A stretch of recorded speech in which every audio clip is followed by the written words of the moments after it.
Bakit? Ano ka na sa... Madam, motor, bigay mo sa boyfriend.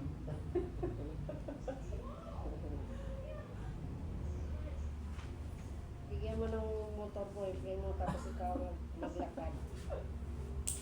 Tawa din ang bibigay. Swerte. Swerte talaga ng boyfriend.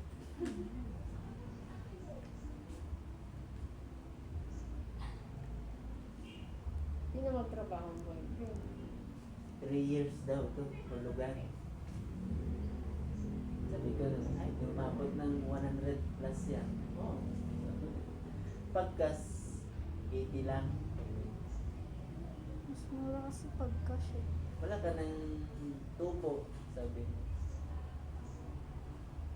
Bigyan ng flyers. Oo, ibigay ko sa boyfriend. Kung ka na to. Para may Bigay mo sa boyfriend ko, eh. Sabi ko, natuwa. Ay, swerte naman maging boyfriend mo, madam. Sabi sa akin, yung lalaki, binata dyan. Oo, swerte talaga. Yung kala mo na. Tapos ikaw maglakad.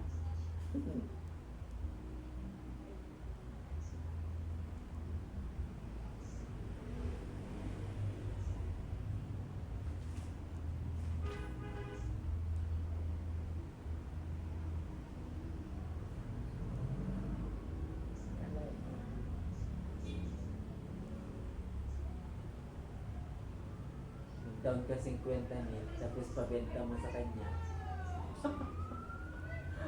Benta din.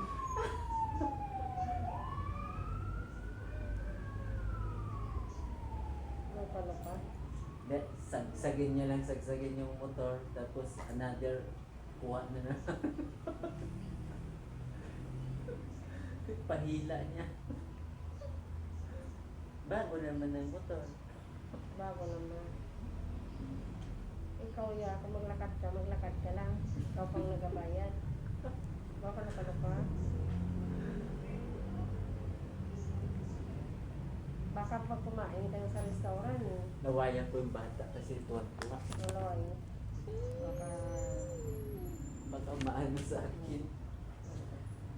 Thank you! Hello! Ganda! Sabihin mo kasi marami siyang boyfriend. Bigyan niya ng motor. Tuwan-tuwa yung bata. Bigyan niya ng motor. Alam mo, nakakaintindi na. Maglandi ang lola mo. Maglandi ang lola. Magbigay siya ng motor sa lalaki. Hindi lang motor.